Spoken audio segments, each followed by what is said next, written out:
کہ جس نے کبھی کسی کو دیکھا ہی نہ ہو، تقوی کے اعلیٰ مقام پہ فائز ہو، اور جس کا باپ ایک سیب کھا کر 12 سال خدمت کرتا رہے، اگر ان کے ہاں بیٹا بھی پیدا ہوگا تو شیخ عبد القادر جیسا پیدا ہوگا، کوئی عام بچہ نہیں پیدا ہوگا۔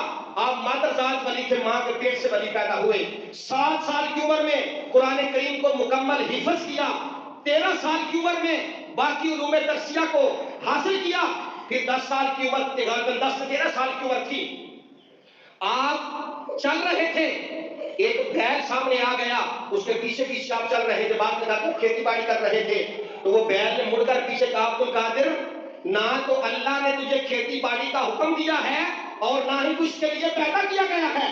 کہتے میں پریشان ہو گیا، بچہ تھا، اپنے گھر کی چھت پہ آ کے کھڑا ہو گیا، میں نے دیکھا حجابات اٹھ گئے، میں نے میدان عرفات کو دیکھا تو حاجی صاحبان میدان عرفات میں کھڑے ہو کر ایام حج میں حج ادا کر رہے تھے۔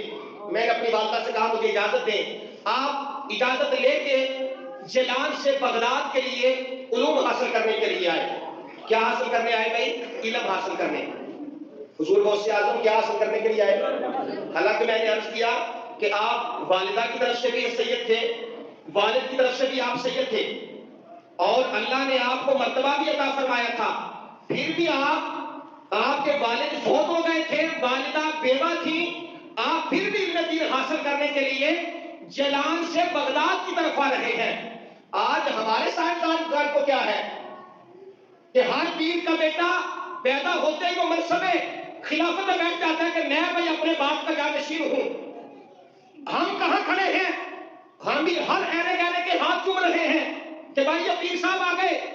میرے بھائی جس پیر کو علم دین کا علم نہیں، فقہ کے مسائل کو جانتا نہیں، اور آج تو پتہ نہیں ہم کہاں کھڑے ہیں، جو 6 مہینے تک نہائے نا، ہم کہتے ہیں بڑی پہنچی ہوئی سرکار ہے، اور اگر کوئی عالم اس پہ بات کرے تو ہم کہتے ہیں یہ تو بات ہو گیا۔ میرے بھائیوں ہمیں غور و فکر کرنا چاہیے کہ ہم کہاں کھڑے ہیں۔ آپ علم دین حاصل کرنے کے لیے کہاں سے نکلتے ہیں؟ والدہ نے ایک ہی نصیحت فرمائی، فرمایا بیٹے تم جا رہے ہو، مجھے لگتا ہے کہ اب تیرے ساتھ جو ملاقات ہوگی وہ میدان محشر میں نہیں ہوگی، جیتے ہوئے ملاقات بھی نہیں ہوگی۔ پھر بھی آپ چلے گئے، رستے کے اندر آپ نے مشہور واقعہ سن رکھا ہے کہ ڈاکو لوٹ رہے تھے، ڈاکو نے پوچھا کہ تیرے پاس بیٹے کیا ہے؟ آپ نے فرمایا میرے باپ کا کل سرمایہ 80 دینار تھے، 40 دینار میرے بھائی کے لیے، 40 دینار میری والدہ نے مجھے دے دیے ہیں۔ کہا بیٹے کہاں ہیں؟ آپ نے ویسٹ کوٹ اتاری، کہا میری والدہ نے ویسٹ کوٹ کے اندر جو ہے یہ 40 دینار رکھے ہیں۔ کہا اس کو نکالو۔ آپ نے وہ ٹانکے جو تھے وہ توڑنے شروع کر دیے۔ علماء نے لکھا ہے کہ بظاہر وہ ٹانکے توڑ رہے تھے، ڈاکوؤں کا دل جو تھا وہ اللہ کے ساتھ جوڑ رہے تھے۔ وہ کہنے لگا بیٹے یہ بات تجھے کس نے بتائی ہے؟ تو کہنے لگے کہ میں جب گھر سے نکلا تھا تو میری والدہ نے مجھے وصیت کی تھی بیٹے جان چاہے چلی جائے تیری زبان پہ جھوٹ نہیں آنا چاہیے۔ تو وہ ڈاکو کہنے لگا سردار ان کا کہ یار تو اپنی ماں کی بات کا اتنا مان رکھ رہا ہے، ہم تو کئی سالوں سے اللہ کا حکم توڑ رہے ہیں، کیا ہمیں معافی مل سکتی ہے؟ تو آپ کا بچپن کا عالم تھا، فرمانے لگے کہ اللہ کی بارگاہ میں توبہ کا دروازہ تو کھلا ہوا ہے، جب بھی توبہ کرو گے اللہ تمہارے گناہوں کو معاف فرما دے گا۔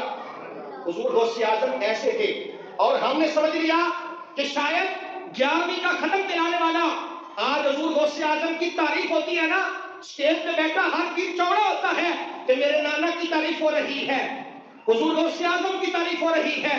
میرے بھائیو حضور غوث اعظم 13 مختلف زبانوں میں اللہ تعالیٰ نے اتنا ملکہ عطا فرمایا تھا کہ آپ امت مسلمہ کو 13 مختلف زبانوں میں خطاب فرمایا کرتے تھے۔ شب و روز آپ قرآن و حدیث، فقہ و اصول، منطق و فلسفہ، آپ ہر طرح کے علوم جو ہیں وہ امت مسلمہ کو پڑھایا کرتے تھے۔ میرے بھائیو حضور غوث اعظم کسی حجرے میں بیٹھے ہوئے ایک بزرگ کا نام نہیں، بلکہ ہر موقع پہ جو شخصیت میدان عمل میں اتری ہے اس کا نام حضور غوث اعظم ہے۔